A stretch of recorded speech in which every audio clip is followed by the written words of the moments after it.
processo obviamente que é difícil, perder peso requer esforço, sacrifício muito grande, mas eu estava altamente motivado pelos próprios resultados que estava a ter, ou seja, perdi 52 quilos em relativamente pouco tempo. Na adolescência tinhas 120 quilos, não é? 15. Aos 15 anos. Impressionante. Sérgio Veloso, professor e diretor-geral na Meta Clinic. Especialista com mais de 15 anos no mundo da fisiologia e da nutrição. A saúde, não é? Deve começar em primeiro lugar pela alimentação. E começa por vários aspectos, não só pela alimentação, mas passa precisamente pela prevenção, não é? Ou seja, antes dos problemas, no fundo, se manifestarem. Nós, ao beber água, estamos a acelerar o nosso metabolismo, isso é um mito. Não há benefício, digamos, num corte radical de hidratos de carbono para perda de peso. Não há diferença nem nenhum dano quando essa perda de peso ocorre de uma forma rápida. Se tivesses 30 segundos para mudar a mente de alguém face à importância da alimentação, o que é que dirias a essa pessoa? Não partirá de mim essa mudança, não é? Partir do próprio. Quando a pessoa dá a oportunidade para se sentir bem, depois ela também não quer outra coisa. Bom, Sérgio, obrigado por teres aceito o nosso convite. Obrigado eu pelo convite, é um prazer. Ótimo. É bom ter-te cá. És uma referência no mundo da nutrição, no mundo da alimentação. Queres falar-nos um pouco sobre ti? Quem é que é o Sérgio Veloso? Eu neste momento trabalho e sou o diretor e fundador, no fundo, da Meta Clinic, é uma clínica, no fundo, de acompanhamento nutricional e não só, portanto acabamos por ser uma equipa multidisciplinar de acompanhamento integrado. Trabalhamos quer na área da nutrição, do exercício, fisiologia e também na área médica, mas o meu percurso já terá começado já há algum tempo, já desde os 16 anos, digamos que me interesso particularmente por esta área, para a área da nutrição, para a área da saúde em geral.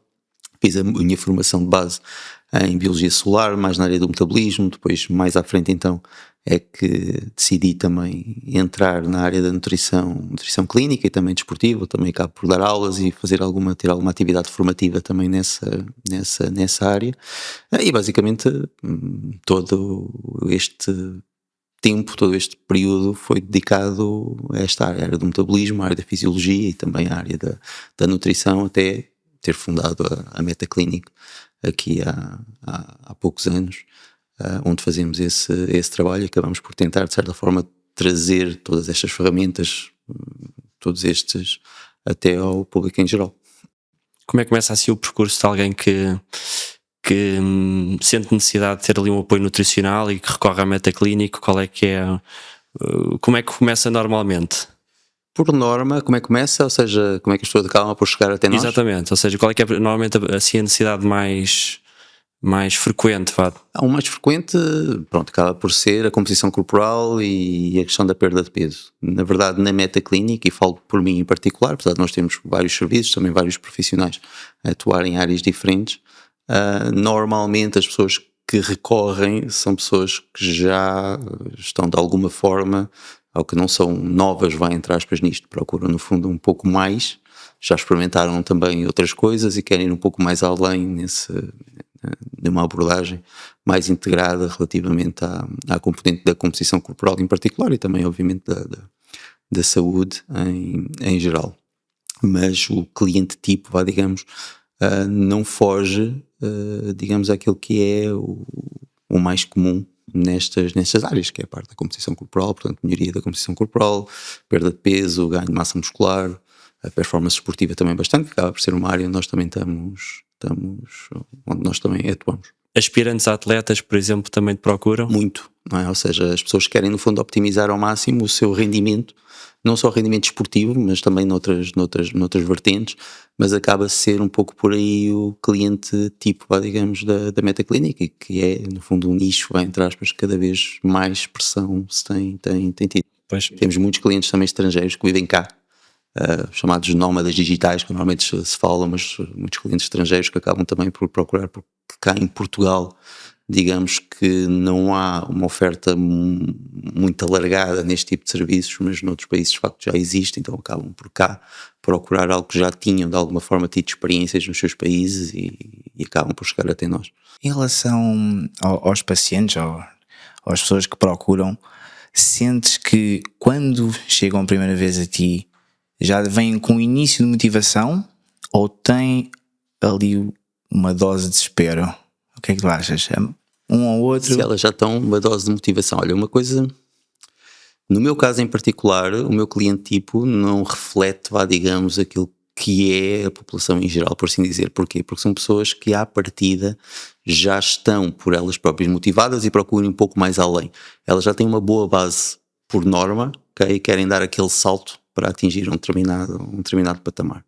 Então não posso dizer que sejam clientes que precisem dessa motivação inicial, ou na maior parte dos casos, por assim dizer, que precisem, obviamente que em alguns casos sim, mas na maior parte dos casos as pessoas por elas próprias já estão motivadas e já têm essa base, digamos, relativamente a alguns aspectos básicos da nutrição e estilo de vida que precisam só de ser, no fundo, aperfeiçoados e melhorados para conseguir essa otimização e esse salto mais além que pretendem dar.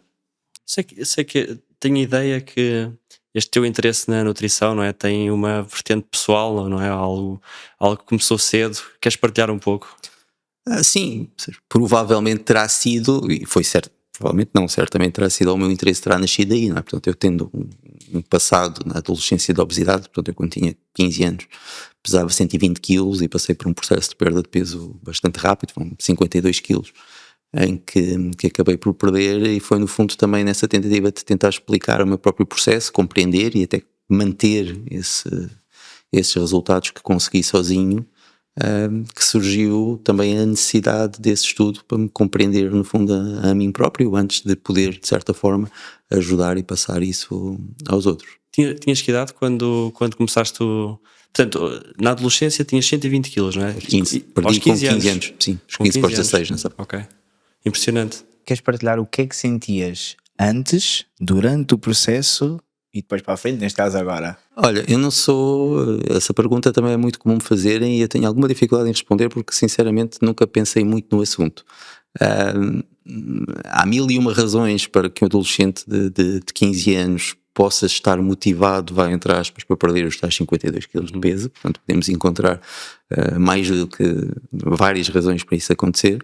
Durante o processo em si, eu não vou dizer que foi... O processo obviamente que é difícil, perder peso requer esforço, sacrifício muito grande, mas eu estava altamente motivado pelos próprios resultados que estava a ter, ou seja, eu perdi 52 quilos em relativamente pouco tempo, foram cerca de 6 meses, ou seja, estamos a falar de uma perda de peso acelerada. Mas os próprios resultados acabam por catalisar um bocadinho esse mesmo esforço. Então eu não costumo dizer que tenha sido um processo difícil, seria muito mais difícil, e isto estou a falar obviamente da minha perspectiva, não necessariamente da forma como eu lido com situações semelhantes ou que lidaria com situações semelhantes se alguém nas mesmas circunstâncias me aparecesse à frente, mas eu lidei muito melhor com essa perda rápida num curto espaço de tempo do que, imaginemos, ter de perder em 2-3 anos. Okay? Portanto, esse processo, esse sofrimento, digamos, nesse curto espaço de tempo, eu lidei até de uma forma... acredito que relativamente tranquila, por assim dizer. Custou, mas preferi que fosse assim. Agora, eu tinha 15 anos na altura, o meu interesse por esta área também surgiu depois, ou seja, já depois de eu ter perdido esse peso, naquele tal desafio de tentar ganhar massa muscular, portanto uma alteração a nível da composição corporal, e aquilo que foi feito na altura para perder esse peso foi obviamente drástico e bastante rigoroso, não é? Portanto, eu comi efetivamente muito pouco para conseguir ter essa perda, e a única coisa que eu sabia na altura é que de facto se comendo pouco eu ia perder peso, e assim funcionou. E tu achas que é possível perder peso rápido? Ou... Possível não teria conseguido, não é? Mas é saudável ou recomendas? Não é uma questão, aqui nós podemos falar naquilo que será politicamente correto e recomendável, digamos assim, que de facto será uma perda de peso um pouco mais lenta, mais gradual, tentando consolidar esses bons hábitos que são importantes depois manter na posterioridade, mas a verdade é que, e mesmo aquilo que a evidência nos diz, é que não há diferença nem nenhum dano quando essa perda de peso ocorre de uma forma rápida, nem sequer o risco de recuperação do peso é significativamente maior desde que a perda de massa muscular durante o processo seja atenuada e que seja no fundo reduzida. Portanto, na verdade vai depender muito da forma como a pessoa lida com esse mesmo processo. Tens o meu exemplo, por exemplo, não é? No fundo que é muito mais fácil psicologicamente lidar com um processo doloroso, mas de um curto espaço de tempo, em que efetivamente os resultados estão a aparecer e isso próprio catalisa. Também motiva, não é? Exatamente, manteste motivado por causa disso. E talvez pessoas que necessitariam de ter uma abordagem um bocadinho mais lenta, mais gradual, e que no fundo isso garantiria um maior sucesso. Portanto, isso vai depender se calhar muito da pessoa em si, da pessoa com que tu estás a falar e da forma como ela lida com com as necessidades, digamos, desse processo. Pois, porque realmente é bem mais motivador ver ali a causa e efeito, não é? Coisas a acontecer. E também é isso mesmo que a evidência nos diz, ou seja, que e vários estudos também já foram feitos tentando perceber precisamente essas questões da velocidade que o peso é perdido e que impacto é que isso teria, é na verdade um pouco isso, ou seja, a taxa de sucesso até pode ser um pouco maior precisamente por causa dessa motivação extra que o aparecimento dos resultados acaba por demonstrar. Porque tu disseres uma pessoa que tem 50 kg para perder, que vai perder 1 ou 2 kg por mês, a pessoa sente-se altamente desmotivada porque não vê os resultados, não é? Claro. Agora, se esse processo no fundo for mais rápido, mesmo que um pouco mais agressivo, isso por si já muitas vezes acaba por ser ou determinar um sucesso maior pela própria motivação que a pessoa vai sentindo no processo, ao ver os resultados a aparecer. E tu certamente não defenderás isso, mas o que é que tens a dizer sobre as pessoas que dizem que o segredo para perder peso é fechar a boca? Não defendo isso, mas as pessoas não deixam de ter razão. Ou seja, se nós quisermos pôr as coisas de uma forma realista e não pensando naquilo que é politicamente correto, é verdade que, apesar de tudo, há uma relação direta entre quanto menos a pessoa come e mais peso ela perde. A termodinâmica é uma lei a qual nós não podemos escapar, não é? Portanto, isso não deixa de ser uma realidade. Agora, isso não é a forma nem correta nem sustentável de conseguir não só o resultado que se pretende, mas principalmente a manutenção desses resultados depois com o tempo, que necessitam obviamente de uma mudança a nível comportamental que necessita de ser enraizada durante o próprio processo de perda, e é aí que muitas vezes olhando para a perda de peso de uma forma tão simplista acabamos por falhar. Mas não deixa de ser verdade que quanto menos uma pessoa come, mais peso ela vai perder. É física, não é? Física. É termodinâmica, e aí não temos como escapar. Eu sei que há muita gente que acha que sim, e há algumas correntes que até foram surgindo um bocadinho mais obscuras e pseudocientíficas, que acreditam ou tentam no fundo colocar a perda de peso num processo não termodinâmico, mas a ciência nesse aspecto é clara e demonstra que de facto não há como escapar às leis da física. Tu achas que o exercício físico também tem uma componente muito importante na perda de peso, ou é mais a parte comportamental e nutricional? Na perda de peso em si, a componente nutricional tem um peso maior. No entanto, o exercício não deixa de ser, obviamente, aqui uma componente importante dessa equação por vários motivos, quer a nível de saúde, quer a nível de manutenção da própria massa muscular durante o processo de perda de peso e garantia precisamente dessa sustentabilidade e manutenção desses resultados a prazo depois da perda ter sido conseguida, que é o aspecto onde a maior parte das pessoas falha, não é? Não é na questão de perder o peso que pretende, mas é de não recuperar depois. Não é? E todos esses hábitos acabam por serem importantes nesse sentido. Os cheat days também não devem ajudar, não é? Eu pessoalmente não sou favorável a abordar a nutrição dessa forma. Acho que acaba por nos colocar numa abordagem muito dicotómica no sentido de tudo ou nada, ou estar muito restrito e depois totalmente livre. Acho que isso também do ponto de vista da própria educação nutricional, por assim dizer, ou competência, não nos ajuda, não é? Ou seja, não promove uma relação, entre aspas, saudável com a comida, nesse sentido do tudo ou nada, mas, lá está, mais uma vez, é muito individual a forma como a pessoa encara essas questões. Há pessoas que dão bem em saber que num determinado dia vão poder comer aquilo que lhes apetecer, por assim dizer. Desde que, obviamente, no global a pessoa se mantenha nas condições necessárias, em déficit, para que essa perda de peso possa ocorrer, pode eventualmente ser uma estratégia a utilizar em determinados contextos. Pessoalmente, quando o objetivo é de facto essa reeducação alimentar, não acho que estabelecer de uma forma rígida um dia livre, um dia para a pessoa comer porcaria, porque basicamente é isso que vai acontecer, possa de alguma forma promover essa competência alimentar e essa educação nutricional que se pretende para que a pessoa no fundo consiga por si manter esses resultados. Sérgio, uma coisa aqui que toda a gente pergunta, principalmente eu: como é que eu perco peso sem perder massa muscular? Treinando. Ou seja, para que isso possa ocorrer, ou seja, preservar o máximo de massa magra possível durante o processo, a componente do treino de força, treino de resistir com carga externa, é fundamental. ok? E esse é um ponto central. Depois, do ponto de vista da própria alimentação, também há alguns aspectos a ter em conta, nomeadamente o aporte proteico, ou seja, garantir que há um consumo proteico adequado para permitir essa manutenção da massa muscular. Isso consegue-se manipular, obviamente, a nível da própria alimentação.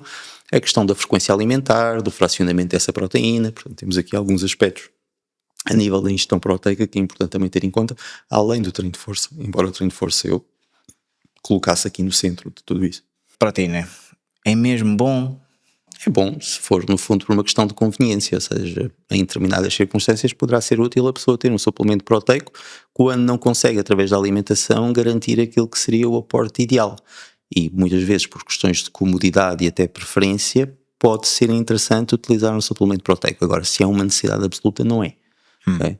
Portanto, é perfeitamente possível ter exatamente os mesmos resultados através da ingestão proteica por via alimentar sem necessidade de suplementação. Qual é e o papel da água na perda de peso e manter-nos saudáveis? É muito importante, não é? Ou é... Claro que sim, não é? A água é vital, não é? Sem ela nós não sobrevivíamos e podemos sobreviver muito mais tempo sem comer do que propriamente sem beber água. Agora, na perda de peso, muitas vezes ela é sobrevalorizada e eu chego a ter às vezes pessoas que me digam que não perderam peso porque não conseguem beber mais do que 1 litro de água por dia. Não, isso não é um motivo para uma pessoa não perder peso, não é essa certamente a questão. Claro que é importante, mas a necessidade de água relativamente àquilo que é a função metabólica da pessoa, não é? Ou seja, daquele mito de que nós ao beber água estamos a acelerar o nosso metabolismo, isso é um mito, ok? Não é ao beber água que o nosso metabolismo vai ficar mais rápido, não é considerado por isso.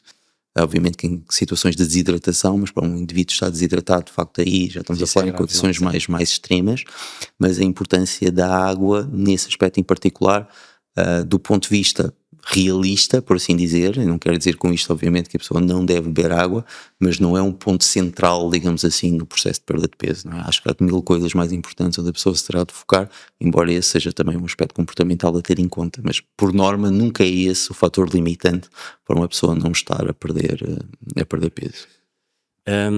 Mas tu achas que a água, por exemplo, há determinadas águas que diferem, não é? Em termos de características, inclusive o Cristiano Ronaldo ainda há pouco tempo... Não, isso é treta, da água alcalina, investiu numa do Urso, marca de águas, não é? Da Urso, não é? Qual é a tua opinião sobre... no fundo quem a compra, na verdade, mas isso quem compra no sentido por causa da água alcalina, porque de facto não há nenhuma evidência isso do ponto de vista científico que a água alcalina seja melhor do que a água com pH diferente. O nosso corpo sobrevive numa faixa de pH muito restrita, entre 7,35 e 7,45, portanto nós temos mecanismos muito eficientes para manter o pH estável do nosso organismo e não é a água que nós bebemos que vai alterar isso. Portanto é mais um daqueles aspectos de pseudociência, no fundo, que por vezes acaba por se enraizar mais do que devia. Estás a ver? Podes comprar outras marcas de água, não precisas de comprar. Eu enchi Urso. enchi uma sala inteira só de garrafas de Urso. Do água do Urso. Água de Urso, para quem não é urso, afinal. Olha, em relação ao marketing, em relação à creatina. A creatina é efetivamente um dos suplementos alimentares com mais evidência e mais demonstração de efeitos positivos, quer a nível de performance, e cada vez mais se vai encontrando também outros benefícios, nomeadamente a nível da própria performance cognitiva, saúde em geral. Há aqui vários aspectos onde a creatina pode desempenhar um papel importante. A suplementação com creatina pode, efetivamente, em algumas circunstâncias ser interessante para além até da própria nutrição desportiva, mas na nutrição desportiva efetivamente é de longe o suplemento com mais estudos e demonstração de resultados. Relativamente a ganhos de força, melhoria de rendimento, ganho de massa muscular, portanto aqui em vários aspectos que se reduzem a maior performance. Em relação a L-carnitina ou... L-carnitina já não tanto. L-carnitina relativamente à perda de peso em específico, que é o uso que a maior parte das pessoas lhe tenta dar, não há efetivamente evidência absolutamente nenhuma que possa, no fundo, facilitar ou de certa forma contribuir para essa perda. Portanto, acaba por ser um suplemento completamente dispensável e um pouco desperdício de dinheiro quando o objetivo é efetivamente perder peso. Em relação aos termogénicos é um pouco idêntico. De facto, também não há grande evidência da sua eficácia relativamente a uma maior perda de peso, que é no fundo aquilo que nos interessa. Muitas vezes nós acabamos por ficar iludidos por aquilo que são resultados, isto do ponto de vista científico, e usar esses pontos que se vão encontrando, nomeadamente maior oxidação de ácidos gordos, como se isso no fundo fosse algo que irá necessariamente levar a uma maior perda de peso quando esses suplementos são utilizados. E efetivamente não. Os estudos não mostram nenhuma eficácia, digamos, dos termogénicos, além de serem bons estimulantes, não é? No fundo, a pessoa se sentir, basicamente, eles são muito à base de cafeína e estimulantes aparentados. Portanto, efetivamente, no treino, a pessoa pode se sentir um bocadinho mais enérgica e isso potenciar ou melhorar o seu rendimento, mas em relação a maior perda de peso, os resultados não apontam nesse sentido, nem há evidência de que sejam efetivamente interessantes para isso. Além de, do ponto de vista de risco, vai entre aspas, acabar por ser a família dos suplementos onde provavelmente existe mais risco associado, precisamente por causa desses estimulantes, só por isso. Olha, agora puxando aqui a conversa um bocadinho mais para o aspecto de não tanto de treino e perda de peso, mas um bocadinho também para a parte da alimentação enquanto ferramenta para uma pessoa se manter saudável. Eu li que recentemente o excesso de peso e a obesidade ultrapassaram o tabaco como fatores de risco que mais contribuem para a perda de anos de vida saudável e para a mortalidade. E a pergunta que eu te faço é se achas que a Coca-Cola, se fosse inventada hoje, se seria vendida a crianças, se seria permitida ser vendida a crianças. Seria, acho que sim. Ou seja, acho que seria, não por ela fazer bem, mas porque em termos de regulação as coisas também não mudaram assim tanto. Portanto, provavelmente seria vendida a crianças. É verdade que a obesidade é um problema cada vez mais sério e ao contrário do que acontece com o tabagismo, que está a diminuir, no caso da obesidade ela está a aumentar e continua a aumentar. Portanto, é e vai continuar a ser e será cada vez mais um problema de saúde pública. Portanto, e tu achas que cada vez mais temos à nossa disposição alimentos que podem ser até de certa forma viciantes, não é? Mas e prejudiciais, ou estamos a caminhar no sentido oposto, que é realmente termos à nossa disposição alimentos mais que nos façam melhor? Estamos a colocar-nos talvez com uma escolha, uma gama de escolha maior, no sentido em que também há cada vez mais oferta de produtos de qualidade, nutricionalmente bons, mas também existem os maus, ou seja, a gama é que está no fundo alargada. Eu sou liberal por natureza, ou seja, eu acho que a escolha deve ser do consumidor, nós temos é de educar o consumidor e que todo o mercado se vai reger, lá no fundo, de acordo com isso. Portanto, quanto mais educação vai entre aspas nós demos à população, em teoria, agora que na prática nem sempre é assim, mas em teoria lá está, as boas escolhas vão ser cada vez mais frequentes e o resto acaba por cair, digamos, pela falta de procura. Portanto, não acho que deve haver proibição, acho que deve haver regulação, como é óbvio, mas onde se deve apostar é efetivamente na educação, por assim dizer, para que essas boas escolhas possam ser feitas. Pois porque há o velho ditado, não é? Que nós somos o que comemos, não é?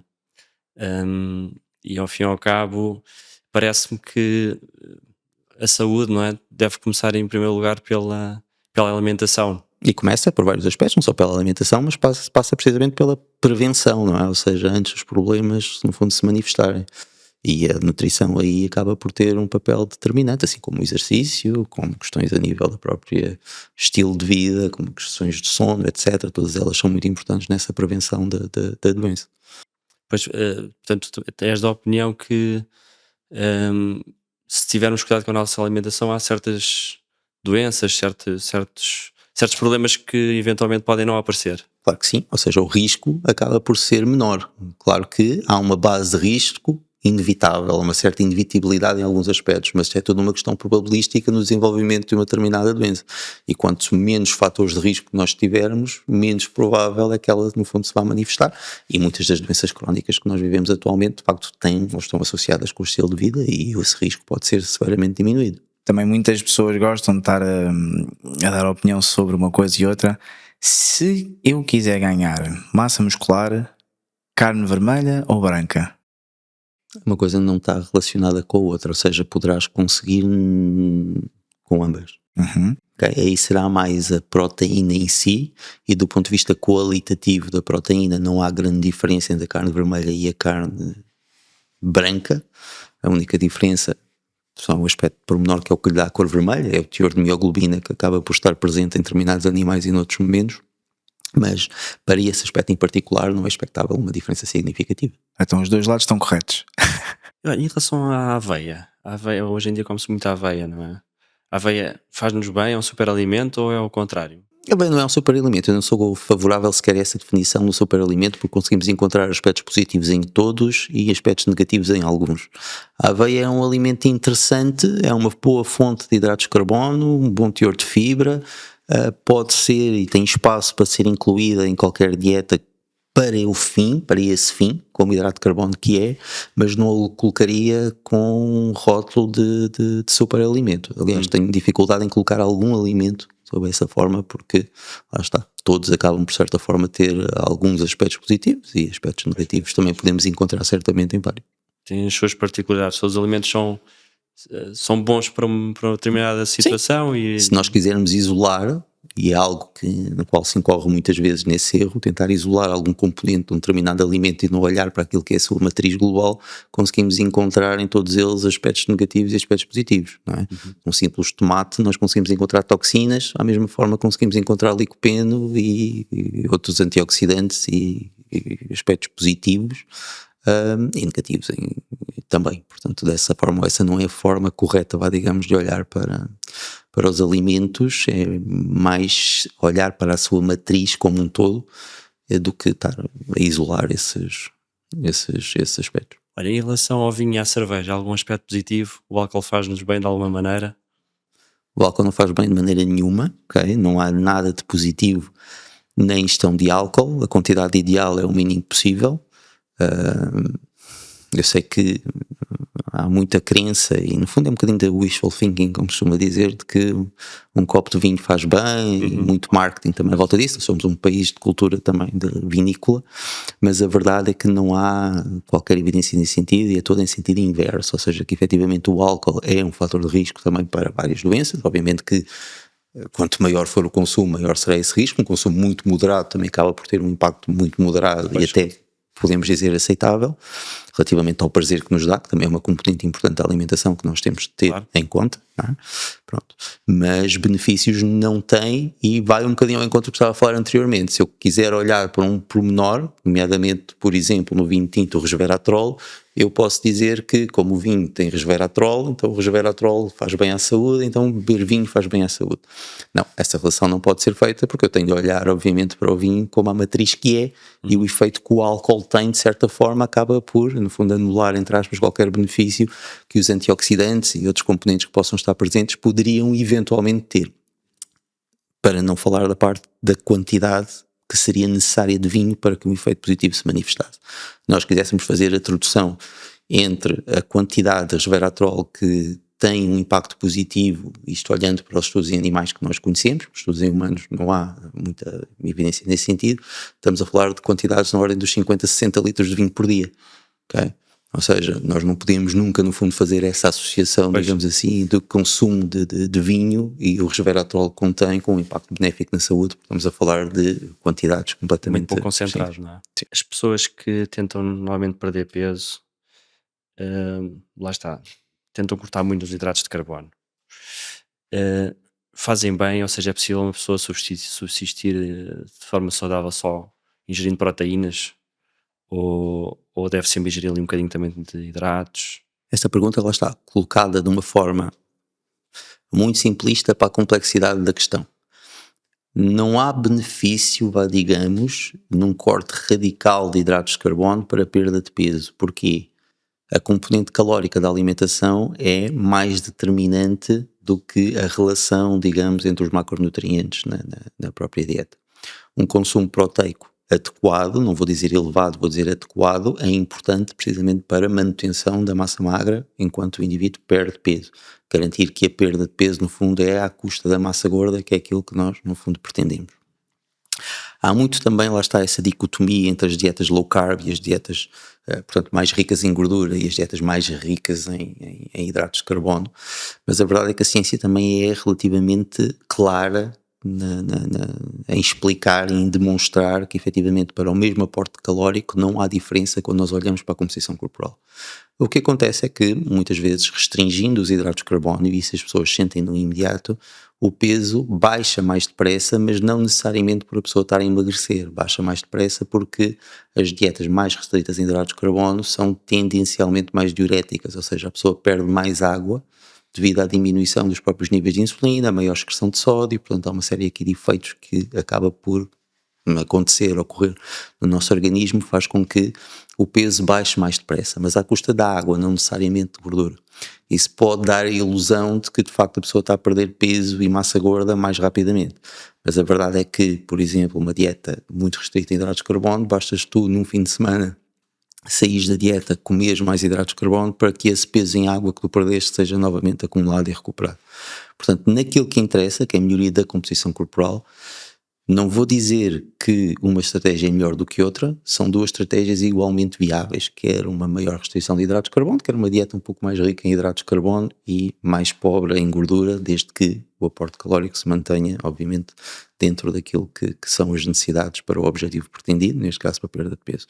A proteína, pronto, lá está. Essa é importante e central pela questão que nós falámos, principalmente na preservação dessa massa magra e também pelo efeito saciante que tem e ajudar a que a pessoa se mantenha nessa restrição calórica que é necessária. Mas Sérgio, eu tenho aqui uma dúvida. Sempre que eu tentei comprar proteína, eu nunca sei qual delas é que vou escolher. Para já aparecem milhares de marcas. Depois há uma que tem mais disto, mais daquilo, menos disto.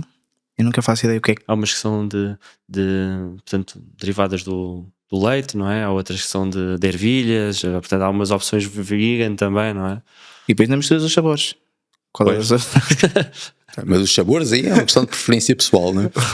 Relativamente ao tipo de proteína, bem, depende também do objetivo relativamente às proteínas vegetais, porque há pessoas que toleram mal a proteína do leite, sentem algum desconforto, algumas por opção não a querem ingerir, e aí as alternativas vegetais podem ser uma opção.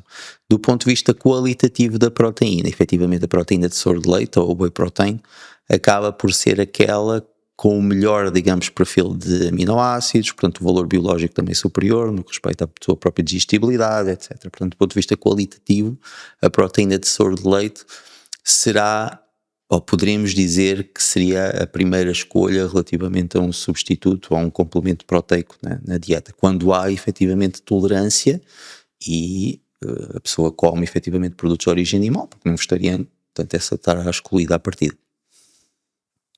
Depois, dentro da proteína de soro de leite, também há uma série de proteínas, os concentrados, os isolados, os hidrolisados, portanto aqui depois há várias opções.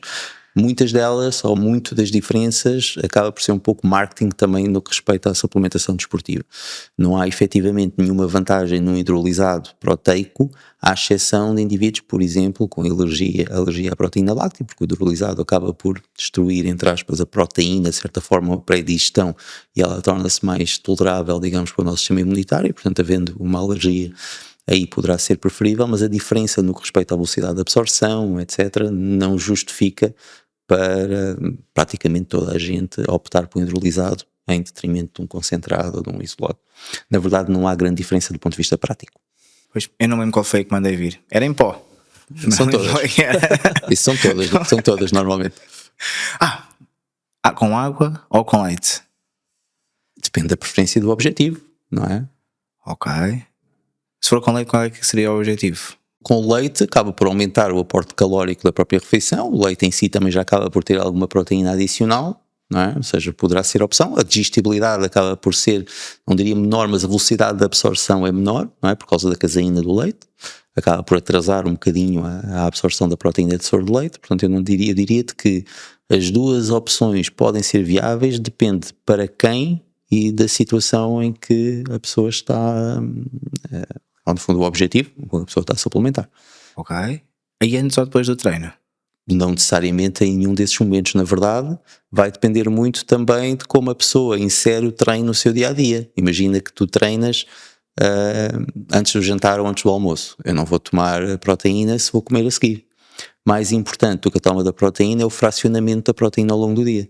Se tu tiveres o treino inserido numa janela alimentar de 2, 3 horas, 3 horas, nem sequer necessitas suplementar. Ou seja, desde que tu tenhas as 2 fontes proteicas nas 2 refeições, os teus níveis de aminoácidos vão estar sempre elevados e isso vai-te garantir boa recuperação e tudo aquilo que o músculo precisa para recuperar normalmente depois do treino. Portanto, não vai ser necessária a suplementação proteica. Vai depender muito, lá está, de como a pessoa organiza, vai entrar pelo seu dia alimentar ao longo desse dia. Mas por norma ela é recomendada depois do treino, por aumentar a síntese proteica, poder de certa forma também acelerar o próprio processo de recuperação por causa disso, mas vai depender muito desse aspecto. Hoje em dia, até muito das camadas jovens dos atletas nos clubes de futebol, por exemplo, começam a recorrer muito a um acompanhamento por nutricionista. Este apoio nutricional ou num profissional de nutrição pode ser quase considerado como uma espécie de doping disfarçado, ou não? Em que sentido? De trazer uma capacidade atlética ou de performance mais... Doping, no fundo, por definição, implica uma estratégia ilícita, não é? Portanto, aí nesses casos não será doping. Ok? Mas tu achas que pode ter... A minha pergunta vai mais no sentido de um atleta que não seja acompanhado por um profissional de nutrição está muito... nota-se a perda face ao seu desempenho.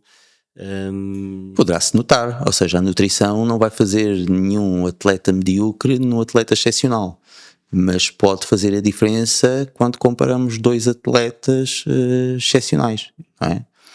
Portanto, acaba por ser mais por aí. Claro que aquele que tem o apoio nutricional tem certamente aqui alguma vantagem.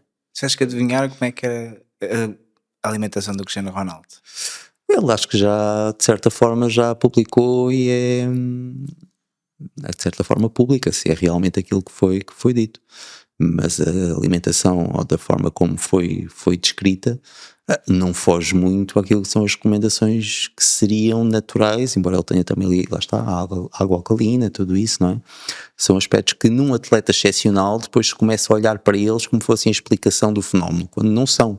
Na verdade, ele beber água alcalina não é isso certamente que lhe vai provocar nenhuma vantagem de forma alguma. Claro, depois todo o marketing associado a isso, etc, ter comprado a marca, etc, mas não é certamente por isso que ele é o atleta que é.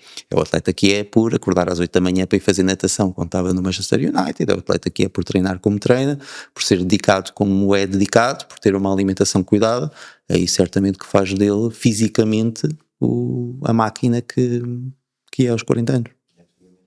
Eu ia deixar aqui uma pergunta.